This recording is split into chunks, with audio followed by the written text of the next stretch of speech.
Hi, my name is Michaela Edwards, and I'm a parent of a 6-year-old boy and a 4-month-old boy. I am also the parent representative for the Washington Educators in Early Learning. And when the state makes cuts to early learning, it makes me feel as though we're not willing to invest in our children and invest in our future. I feel like we're telling them basically that they're not worth our trouble.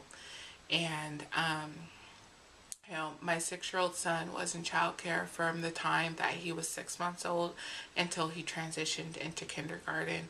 And I feel like that by him being in that childcare setting and being able to make that foundation for his learning has greatly benefited him.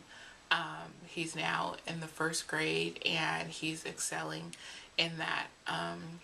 He has issues that every child has to deal with, but when he gets off the bus and he comes home from school, he's running to tell me that he received 100% on a math test, or that he's now in the second grade reading level while he's a first grade student.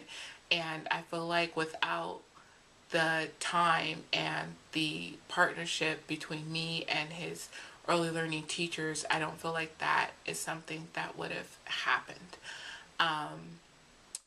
During his time in early learning, I did everything that I needed to do and everything that I could do to ensure that he was in a quality center and that we could receive the subsidies, because as a single parent at the time, I was not able to pay for childcare on my own.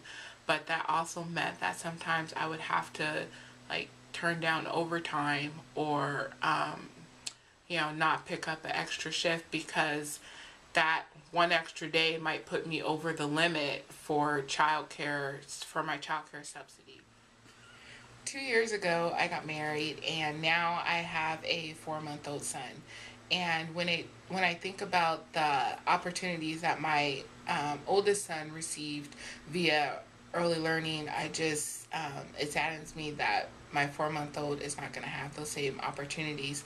My husband makes enough money to cover basic household expenses, but his income is just above the income guidelines to receive any subsidies.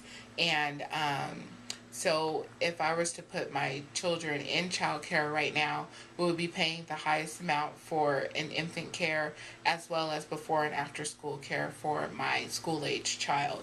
And as much as I would like to return to work and finish my schooling, in order to do that, I would have to find a part-time job where I made at least probably about $1,500 a month to cover childcare and travel expenses. And the reality of me finding a part-time job that makes that much money is very slim.